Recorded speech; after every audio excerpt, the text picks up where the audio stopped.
First, I want to talk to you about why we thought this investigation is necessary.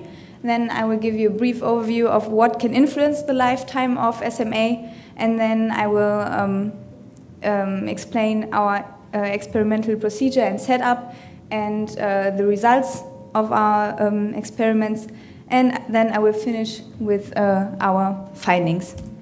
Okay, so we have heard today already that shape memory errors have the ability to remember a previous shape when heated. In our case, this is that a wire can contract again if it's heated, and we achieve this activation through electric current. Yeah, this effect is used in many applications for actuators, and it's especially advantageous if high workload or low weight or the integration of function is required. But those applications are often limited by the lifetime of SMA. And there are many factors, especially structural and functional factors, that have an impact on that lifetime. So this proper activation is crucial for finding new applications for SMA. So, a bit small, I think, but these are the 6 main factors that influence the performance of SMA actuators. But today I will concentrate on the methods, especially on the activation with the method of activation, the frequency, and the pattern of activation. Yeah, to find a suitable experimental setup, we chose some factors that we rated according to our response to the factors of SMA lifetime and to other factors that were important to our experimental procedure. And according to the highest rating, we chose 3 factors: the activation pattern, the wire diameter for comparability, and the activation frequency. We didn't do our investigation on loading conditions, even if it had the same rating as activation patterns, but we thought the pattern was more important for our research now. So we chose 3 types of activation patterns. We chose the block activation, which is what is normally done in common applications, a straight line and an exponential increase. I will explain that in a second. And we chose 3 different activation frequencies. For comparability, we did our experiments with nickel titanium wires in 2 different diameters. So these are our activation patterns. As I have already said, the block activation, the straight line activation, and the exponential increase. It is important that all these patterns offer the same amount of electric energy. Then we chose 3 different activation frequencies. The first frequency means that the wire has enough time to cool down before it is activated again. The optimum is that it is activated right after it has had already cooled down, and the short activation frequency means it has no chance to cool down completely. So this is our experimental setup. As you can see,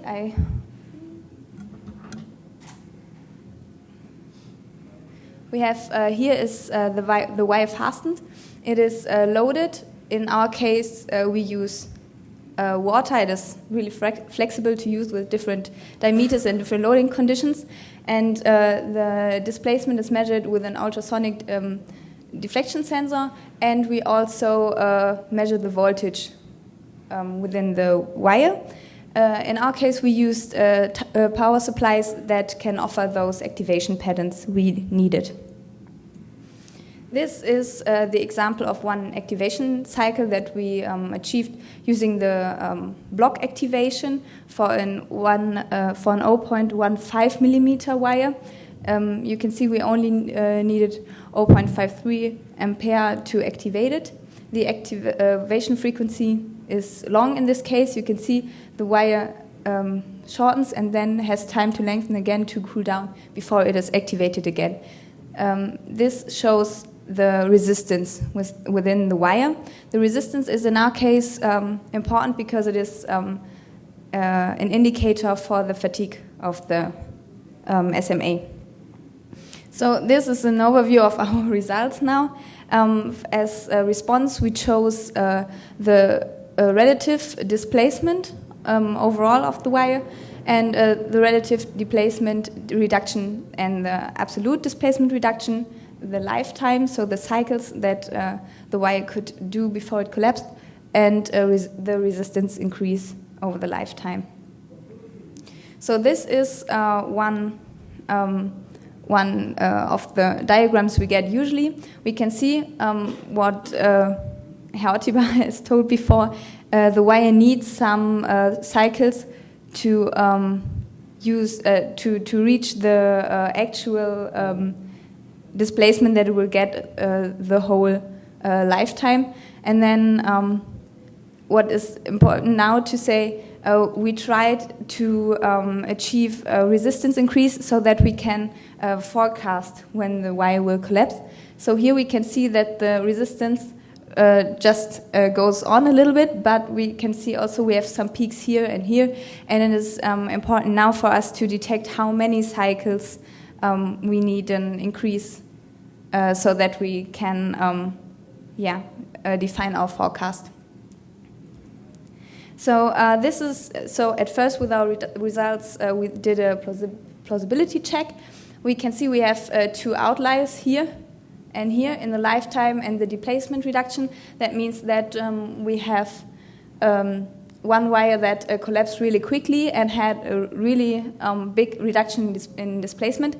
So because it is only one wire, we can say that it is maybe a sign for former damage of the wire, maybe during fastening or handling. So all the other results seem valid for our research. So here now we can see the impact of our activation strategies on the resistance increase. So what is important to say here, that with the activation pattern of exponential increase, we received the smallest resistance increase. That can, on the one hand, you can say, okay, the wire maybe wasn't damaged enough, but we say that it is maybe a sign that our energization model wasn't sufficient enough, so that the wire wasn't activated through all cycles. Okay, then the impact of the activation strategies on the relative displacement is that here the block and exponential lie relatively wide apart, but this is also a sign for our insufficient energization model. Here we can say that the activation frequency has no significant impact on the lifetime, but maybe the activation pattern has. We need to prove that in further research, but we can see that the straight line achieved the most life cycles. And then we have an important dependency that we have found before in our research, but now have proven over the lifetime of SMA. It's the dependency between the resistance increase and the displacement reduction. This is especially important for research in our project. So the higher the displacement reduction is, so the longer the wire has been activated, the higher is the increase of the resistance. So as a conclusion, we can say that we found already known coherences in our results, and we were able to prove that these coherences also appear over the lifetime. That we found that activation strategies has a smaller impact than structure and geometrical factors, maybe than the wire diameter or loading conditions.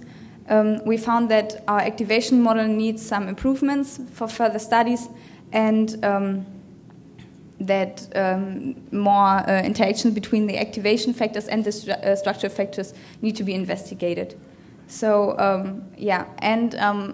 we don't think that our 18 experiments were valid enough to give valid results for the for the lifetime of SMA.